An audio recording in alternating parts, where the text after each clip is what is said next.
모든 학문의 영역이 온전하게 하나님의 다스림을 받도록 학문 활동하도록 했어요. 이게 하나님과 동행하는 사람의 사고방식입니다. 왜냐하면 하나님이 계시지 않는 곳은 이 땅 어디에도 없다라는 거예요. 사실 예배를 경험한 사람은 그 예배가 삶으로 옮겨갑니다. 옮겨가요. 그래서 나와 함께 삶의 모든 영역이 하나님의 다스리는 공간으로 바뀌어가는 것입니다.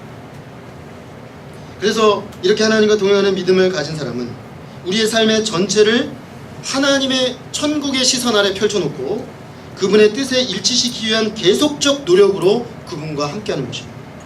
이는 하나님과 우리 사이에 있는 어떤 오해라도 불러일으킬 것 같은 것들은 언제라도 포기할 수 있는 마음입니다. 하나님과 동행하는 삶은 우리의 모든 삶과 인격 전체 구석구석에 영향을 미칩니다. 우리의 모든 목적과 소망을 그분께 열어드립니다. 하나님, 내 삶의 목적은 당신께 있습니다. 하나님, 내 소망은 당신께 있습니다. 열어드립니다. 그리고 삶의 모든 전략과 삶의 모든 행복과 삶의 모든 생각에 대해서 하나님의 판단을 구합니다. 왜냐? 거기 하나님이 계셔야 하니까요. 그래야 하나님이 동행하는 거잖아요. 결국 이것은 하나님과 친구가 되는 것입니다. 함께 걸어가는 것이죠. 그래서 에녹처럼 악이 판치는 세상, 악이 그 절정을 달리는 세상에서도 하나님께서 인도하시는 길을 걷습니다. 아마도 에녹은 라멕과 동시대인인 것 같아요. 계보를 따져보면 에녹은 아담의 이쪽 라인 7세손, 라멕은 이쪽 라인 7세손, 동시대. 가장 악한 인물이 존재하던 시대에 그는 300년 동안 그 시대 상황과 상관없이, 악한 분위기와 상관없이 하나님과 일관되게 동행했다. 이렇게 하나님과 동행하는 사람은 인생에 맞닥뜨리는 가장 당황스럽고 무서운 적인 사망조차도 이기고 나아간다는 것입니다. 우리가 하나님과 동행함으로 하나님을 기쁘시게 하는 믿음으로 살 수 있기를 기도합니다. 18살에 그리스도의 복음으로 회심한 이후에 아무도 주목하지 않던 평범한 수도사로서 대부분의 시간을 병원의 의사가 아니라 병원의 취사장에서 밥하고 설거지하는 일로 보낸 인물이 있습니다. 그는 그저 특별한 직분도 없어서 브라더 로렌스라고 불리우는 인물입니다. 로렌스 형제죠.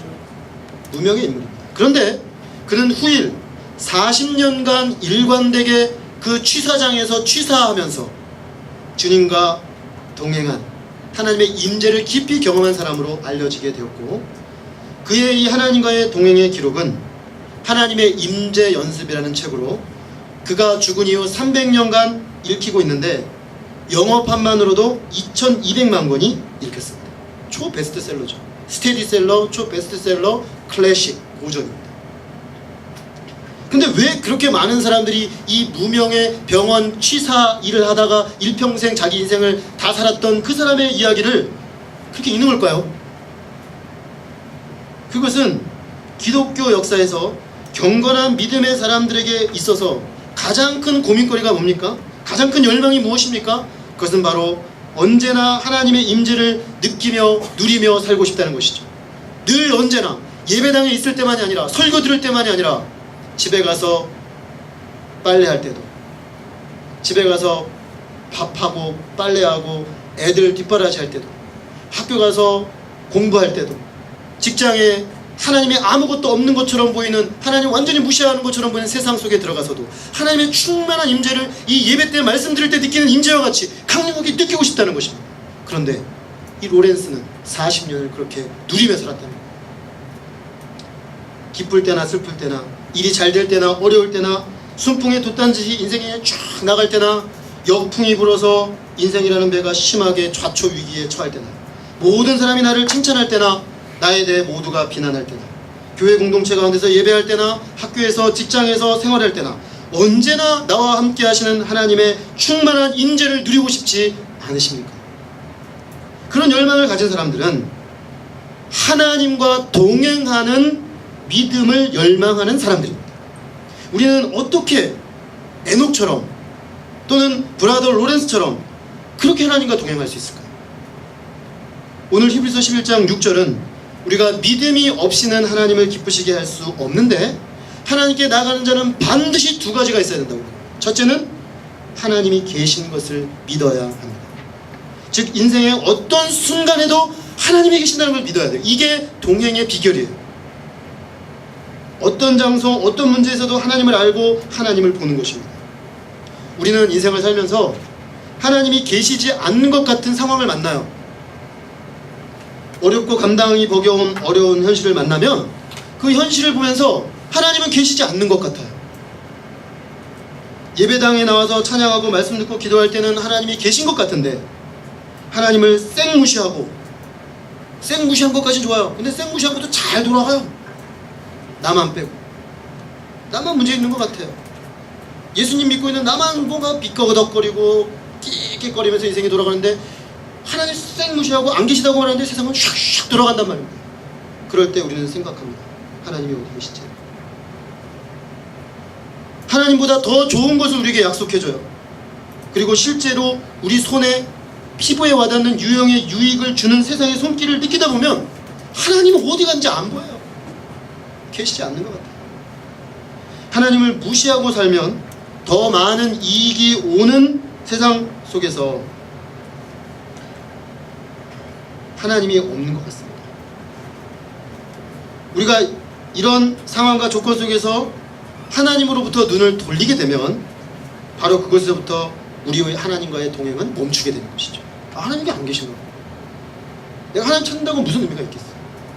내가 여기서 하나님을 선포한다는 게 무슨 의미가 있겠어? 그래서 많은 사람들의 대부분의 삶은 예배당에서만의 동행으로 끝이 나는 것이죠. 거긴 하나님이 안 계신 것 같아요. 내 학문의 영역엔 하나님이 안 계신 것 같아요. 내 직장에는 하나님이 안 계신 것 같아요. 이 세상에 하나님 없이 돌아가는 세상 속에는 안 계신 것 같아요. 그러니까 나도 하나님 안 계신 것으로 알고 사는 거예요. 그러나 하나님은 바로 그런 상황, 그런 장소에도 계십니다. 굳이 아브라함 카이퍼의 말을 빌리지 않더라도 이 세상 땅 단 1cm도 하나님이 다스리지 않는 곳은 없기 때문에 하나님을 무시하면 더 많은 이익이 돌아오는 세상 한가운데도 하나님은 시퍼렇게 살아계십니다. 그 길이 때로 어둡고 멀고 더디게 느껴질 수 있습니다. 그러나 하나님께서 살아계시다는 믿음, 하나님께 나아가는 자는 반드시 그가 계신 것을 믿어야 할지니라. 하나님을 기쁘시게 하는 믿음은 반드시 모든 상황 가운데 그가 살아계심을 인정하는 믿음입니다. 그리고 그 믿음을 놓치지 않고 그 길을 묵묵히 걸어가며 주님을 추구하는 그가 계신 것과 자기를 찾는 이들에게 상 주시는 이심을 믿어야 할지니라. 그가 계신 것을 믿는 것으로 그치지 않고 그를 추구하는 거예요. 자기를 찾는 이들, 그리스도를 추구하고 하나님을 추구하고 하나님을 구하는 삶을 사는 것이요. 그리고 그렇게 추구할 때 하나님은 반드시 상 주시는 이심을 믿지 않고서는 하나님을 기쁘시게 할 수 없고 하나님과 동행할 수가 없다는 것입니다. 하나님은 자기를 찾는 이들에게 반드시 상을 주십니다. 보상하십니다. 하나님이 우리에게 주실 수 있는 보상은 참 많습니다. 우리가 이 땅에서 누리는 모든 좋은 것들이 빛들의 아버지신 하나님께로부터 옵니다. 그러나 하나님이 우리에게 주실 수 있는 보상 중에 최고 보상이 뭘까요? 그것은 바로 하나님 자신입니다. 우리 아들이 제가 어디 갔다 와도 외국 나갔다 와도 별로 그렇게 선물을 기대하진 않는데 가끔씩 제가 오랜만에 해외 나갔다 오면 제가 돌아오면 저를 안 쳐다보고 제 손을 쳐다볼 때가 있어요. 근데 얘가 모르는 게 있어요. 내 손에 들려진 그건 내가 없으면 존재하지 않는다는 사실이죠. 사실은 아버지가 더 중요한데 아버지 존재가 더 중요한 건데 아버지 손에 들려진 선물을 더 탐하는 거죠. 우리는 하나님의 보상을 그런 식으로 구해요. 하나님이 나에게 이것도 주고 저것. 근데 하나님이 최고의 보상이에요. 하나님을 얻은 자는 가장 좋은 것을 얻은 거예요. 하나님이 자기를 찾는 자들에게 주시는 최고의 보상, 그것은 하나님 자신을 내어 주시는 것입니다. 선하고 사랑이 많으시고 신실하시고 아름다우신 그 하나님을 만나는 것, 그분을 내 안에 모시고 그분과 함께 영원히 거할 수 있는 것, 그것이 천국입니다. 그것이 최고의 보상입니다. 사실은 천국 자체가 이미 최고의 보상입니다. 천국 플러스 알파가 아니라, 예수 그리스도 플러스 알파가 아니라, 하나님 플러스 알파가 아니라 하나님, 예수 그리스도, 천국 그 자체가 우리에게 최고의 보상인 사람, 그 사람이 진정으로 주님과 동행하는 믿음을 가진 사람입니다. 이런 고백을 가지고 하나님 앞에 서서 삶을 살아가는 사람들, 우리는 그런 사람을 믿음의 사람이라고 하고, 하나님은 그런 믿음의 사람을 지금도 찾고 계십니다. 브라더 로렌스는 하나님과 동행하기 위해서 딱 한 가지를 실천했다고 합니다. 그의 모토는 나는 주님 외에는 아무것도 없는 것 같이, 절대적으로 아무것도 없는 것 같이 살기 시작했다. 그는 이 세상의 어떤 상황, 어떤 형편 속에서도 하나님밖에 없는 것처럼 살기 시작했다고 했습니다. 그것이 그가 40년 주님과의 동행의 시작이었습니다. 그래서 그에게 일어날 수 있는 최악의 사태는 그가 그토록 즐겨오던 하나님의 임재의식을 잃어버리는 것이었습니다. 여러분에게 최악의 사태는 무엇입니까? 내붙드는 것? 내가 공들여 사귀고자 했던 형제가, 자매가 절교선언하는 것. 뭐가 최악의 사태입니까? 여러분 인생에 무엇이 최악입니까? 로렌스는 말하기를 하나님의 임재를 잃어버린 것이 최악의 사태. 정말 그렇게 고백하는 사람은 하나님의 임재를 잃어버렸을 때 애통하며 주님 앞에 나가죠. 하나님의 임재를 잃어버리지 않게 순간순간 주님과 동행하죠. 그래서 이러한 하나님과 동행의 삶을 통해서 그는 마침내 의식적으로 하나님 앞에 기도하는 시간이나 그저 주님 앞에서 해야 되는 일인 부엌에서 접시 닦을 때나 동일한 하나님의 임재의 충만함을 누렸다고 했습니다. 그는 말 그대로 하나님과 동행한 것입니다. 우리가 믿음으로 거룩하신 하나님을 만나는 장소인 지성소로 들어갔습니까? 그렇다면 이제 그 지성소의 중심부 안에서 내 안에 계신 성령의 임재를 누리며 하나님의 사랑과 능력과 지혜를 순간순간 경험하는 그 일을 사모할 수 있기를 기도합니다. 우리가 이렇게 믿음으로 하나님과 동행하는 삶을 살기 위해서 마지막으로 한 가지만 보기로 합니다. 에녹은 왜 하필 아들을 낳은 65세 이후부터 하나님과 동행하는 삶을 살기 시작했을까요? 제가 이번에 말씀 묵상하면서 갑자기 질문이 생겼어요. 왜 그 이전에는, 아들 낳기 전에는 아니었어요. 동행하지 않았어요. 동행하는 믿음까지 못 갔던 거예요. 그저 예배하는 믿음이었는데 아들 낳고부터 300년간 동행했거든요. 그래서 제가 너무 궁금하잖아요. 미친듯이 주석을 여기저기 찾았어요. 이거에 대해 얘기하는 주석이 있나? 하나가 있더라고요. 궁금하시죠? 그분의 해석이니까. 근데 상당히 일리가 있어요. 그는 아들을 낳으면서 부모의 책임을 통해서 자신의 심각한 도덕적, 영적 한계를 깨닫게 되었다는 것입니다. 그렇게 자신의 부족함을 경험함으로써 이제 애를 낳아 키워야 되는데 하나님의 도우심이 없이는 내가 안 되겠구나. 하나님 도움 없이도 살 수 있다고 생각했던 교만이 꺾인 것입니다. 그래서 하나님의 도우심만을 전적으로 의지하고 하나님의 임재를 순간순간 의지하고 하나님과 동행하지 않는 삶은 상상할 수도 없게 되었다는 것입니다. 뿐만 아니라 자기가 순간순간 하나님과 동행하는 삶을 살 때에만 자기 자녀에게 좋은 믿음의 본, 하나님과 동행하는 삶의 본을 말하고 보여줄 수 있다는 사실을 그는 깨달았다는 것입니다. 일리 있는 분석이에요. 저도 결혼하고 나서 제 믿음의 색깔이 많이 바뀌었어요. 남편 되는 일이 결코 쉽지 않다는 사실을 깨달았어요. 아빠 노릇한다는 게 이렇게 어려운 일인지 몰랐어요. 그러니까 예전엔 자신만만했는데 내가 뭐 아빠 학을 공부하고 아빠 박사를 따고 아빠가 된 게 아니잖아요. 어느 날 보니까 애가 옆에 누워있어요. 아빠가 된 거예요 그냥. 그러니까 이때부터 심각한 문제의식이 생기는 거죠. 내가 한 번도 경험해보지 않은 이 인생의 현실 앞에 겸손히 주님 앞에 무릎 꿇게 되고 주님과 동행하는 삶을 구하게 된다는 것이죠. 자, 그러면 동행하려면 결혼을 할 수밖에 없구나 이렇게 결론이 날 것입니까? 우리가 질문해 볼 필요가 있습니다. 매일매일 매순간 내가 하나님과 동행하고 있는가? 아직 그 가치를 알지도 못하고 그렇게 동행하는 것이 믿음의 진수라는 것이 잘 깨달아지지 않으십니까? 이게 진수예요. 주님과 24시간 동행하는 삶의 기쁨, 이게 믿음 생활의 진수예요. 근데 이게 뭐 그렇게 좋은 건지 잘 안 깨달아져요. 특히 젊은 친구들은 예배만 잘 드리면 됐지 뭘 이렇게 24시간씩이나 동행을 합니까? 그죠? 예수님 잘 믿고 그냥 잘 되면 되지 이렇게 생각한단 말이에요. 이게 진수예요. 이거 못 누리면 껍데기예요. 껍데기.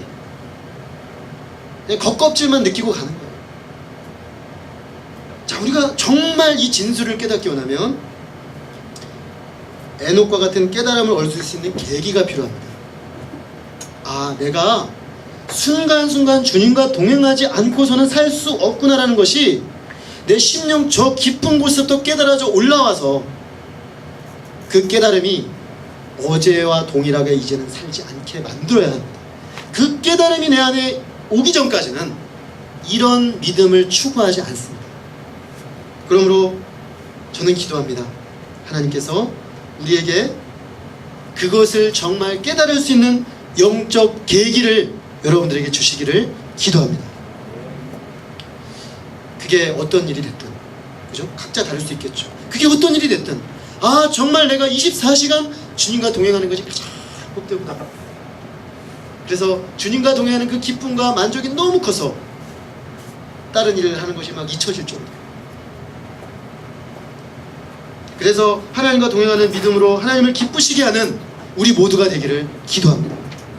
이곳에서 천국을 살아내고 이 땅에서의 삶이 천국이 돼서 이곳에 있으나 천국으로 옮겨져 있으나 별반 차이 없는 그런 수준의 삶에 이룰 수 있기를 기도합니다. 그래서 하나님을 기쁘시게 하고 이 땅에 사는 날 동안 우리 때문에 땅에만 골몰하고 있는 사람들이 천국의 존재와 천국이 주는 충격을 받고 천국을 보여주는 우리들을 통해서 천국 가운데 끌려 들어오는 강력한 역사가 우리 가운데 일어날 수 있기를 간절히 기도합니다. 기도하겠습니다. 아버지 하나님, 아벨의 하나님의 임재 앞으로 나아가는 믿음에 이어서 에녹의 일평생 하나님과 동행하는 믿음에 대해서 배우게 해주셔서 감사합니다. 주님, 우리가 한번 예수 그리스도 십자가 복음을 믿고 주님의 지성소로 나아가 하나님을 배운 그 놀라운 경험을 한 곳으로 그치지 않고 이제 이 주님의 지성소에서 주님과 만나서 주님과 날마다 달콤하게 교제하며 내 삶은 폭풍우가 치기도 하고 거대한 세상의 조류 속에서 거슬러 가야 되기도 하고 우리가 가치로 있게 여기는 예배와 주님과의 동행에 대해 세상 사람들이 비웃고 하나님은 없다고 말하고 실제로 하나님이 없는 것처럼 보이는 세상의 그 중심부에서도 하나님이 계시며 하나님이 자기를 찾는 자들에게 상 주시는 이심을 믿고 그 믿음으로 흔들림 없이 하나님과 동행하는 그 단맛, 그 기쁨, 그 영적 비밀을 깨달아 알고 하나님 앞에 에녹과 같이 일평생 동행하는 그런 믿음의 삶을 살기를 진정으로 소망합니다. 하나님, 우리 사랑하는 청년들에게 그런 영적 계기가 필요하오니 하나님께서 각 사람의 인생 가운데 임재하여 주셔서 에녹이 그 아들을 낳고 주님과 절대적으로 동행하지 않고서는 살 수 없음을 깨닫던 것처럼 우리 모든 사람의 심령 속에 하나님과 동행하지 않고서는 한 하루도 내가 주 앞에 온전히 설 수 없음을 알고 동행하는 믿음으로 나아가는 귀한 은혜를 주시기를 간절히 기도합니다. 지금 그래서 우리의 삶이 천국이 되게 하시고 우리가 걸어가는 그곳에 천국이 임하게 하시고 하나님, 우리가 이 땅에서 누리고 있는 이 천국 실체를 보고 세상에 땅에 골몰하고 있는 사람들이 충격을 받고 이 천국 앞으로 끌려 들어오는 놀라운 성령의 역사를 우리 가운데 일으켜주시기를 간절히 기도합니다. 아버지, 우리 안에 그런 열망을 주시고 그런 믿음으로 일평생 주께 영광 돌리고자 하는 소망으로 이 시간 새롭게 하여 주옵시기를 간절히 기도합니다. 귀한 말씀을 감사합니다. 저는 예수 그리스도 이름으로 기도했습니다. 아멘. 우리 각자의 언어로 잠시 기도합니다.